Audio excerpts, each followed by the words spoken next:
નમસ્કાર, બીઈ ન્યૂઝમાં આપનું સ્વાગત છે। ચાલો જોઈએ ભાવનગરમાંથી અત્યારે મળી રહેલા સમાચાર।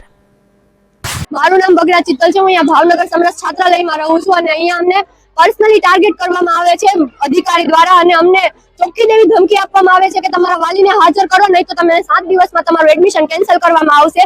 અને એક વખતની કહાની છે, મારી જ જોડે બનેલો છે બનાવ। અમે લોકો જતા હતા, એક 4 વ્હીલ વાળો એક ભાઈ હતો, મને એને પૂછ્યું નીલમમાં ક્યાંથી જવાય, મને એમ કે એને શાંતિથી પૂછ્યું તો હું એને જવાબ આપવા ગયેલી તો 4 વ્હીલ ની અંદર એને ઝેડ કાચ હતા અને એને એટલે સુધી પેઇન્ટ ઉતારેલું હતું અને એ બધું એવા કર્તવ્યો કરતો હતો, છતાં બી અહીંયાથી કોઈ એક્શન લેવામાં આવતું નથી। અને બોયઝ હોસ્ટેલમાં રજા લેવા માટે 2 દિવસ કરતા વધારે રજા લેવામાં આવે છે। અમને લોકોને 2 દિવસથી વધારે રજા નથી અપાતી। હું તો ખુદ સુરત થી આવું છું, મારે સુરત જવું હોય તો મારે 15 દિવસની રજા જોતી હોય તો મને 15 દિવસની રજા મળતી નથી। અમને કઈ વાલીને લઈને આવો, સુરત થી મારા વાલીને હું લાંબા કરું અહીંયા કે તમે મને રજા લેવડાવો। એમ અમારી માંગ ઈ છે પહેલા તો કે આ બધા જે નવા ઘરના નિયમો નીકાળે છે ને ઈ નિયમો નીકાળો અને જમવાનું સારું હોવું જોઈએ। જમવાનું બધી હોસ્ટેલમાં સારું આપવામાં આવે છે, પ્લસ સવારનો નાસ્તો વડોદરાની હોસ્ટેલમાં અનલિમિટેડ ચા કોફી આપવામાં આવે છે અને અમારે અહીંયા ચા જ આપવામાં આવે છે અને એવી લિમિટેડ આપવામાં આવે છે, એક જ વાર લેવાની એવું બધું આપવામાં આવે છે। પ્લસ પર્સનલી ટાર્ગેટ કરવામાં આવે છે, અમને પર્સનલ સુકાને ટાર્ગેટ કરવામાં આવે છે। અમે લોકો અમારા મેરિટ પર આવેલા છીએ, એવું તો નથી કે એ લોકો એમને દયા ખાઈને અહીંયા રાખેલા છે। અને અમારા વાલી દ્વારા વાલીને ગમે તેવું બોલવામાં આવે છે, વાલીને ગમે તેવું કોણ બોલી દે, સંસ્કાર ઉપર બોલવામાં આવે છે, એટલે બધાના સંસ્કાર સરખા જ હોય છે, બરોબર છે। અમારી માંગ ઈ જ છે કે અહીંયાના નિયમો સુધરે। અને અમે લોકો હોસ્પિટલ જઈએ છીએ તો અમને લોકોને એવું કહે છે કે તમે લોકો નાટક કરો છો, 100 રૂપિયા આપીને તમે ફાઇલ બનાવડાવી છે, અમને લોકોને એવું કહેવામાં આવે છે અહીંયાથી। મારું નામ ગોહિલ રાજેશ્વરી બા છે। હું હાલમાં સમરસમાં જીવનમાં 3જા માળે રહું છું।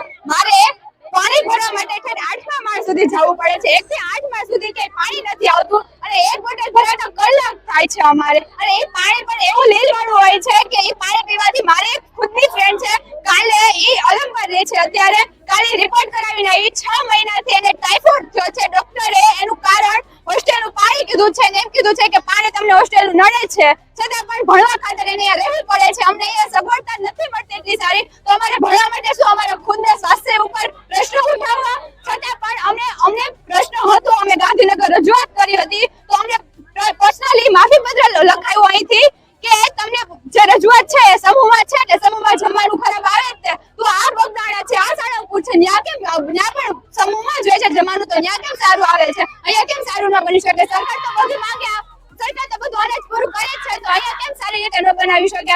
ઇન્સ્પેક્શન વાળા આવે ત્યારે તો અચાનક બધું સાફ સુફ હોય છે, ત્યાં સુધી બધું ગંદકી વાળી ડીશ હોય છે, ડીશમાં જમવામાં પણ અમને શરમ આવે એવી તો ડીશ હોય છે, અમે ખુદ સાફ કરી તો પણ સાફ નથી થઈ શકતી।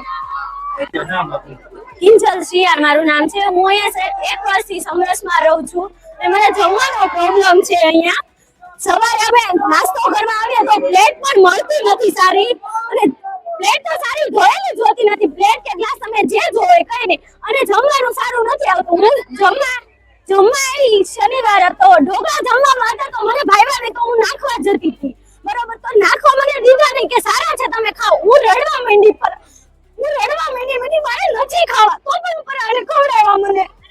છેલ્લે અમારી સિગરેટ નીકળી તો શું અમે સિગરેટ વાળું ખાઈએ?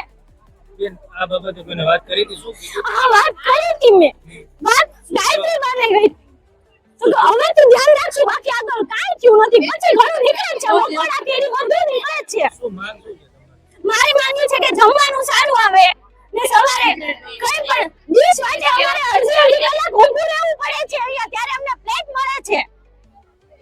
મારું દિશા છે અને હું સમરસ હોસ્ટેલમાં છેલ્લા 3 વર્ષથી રહું છું।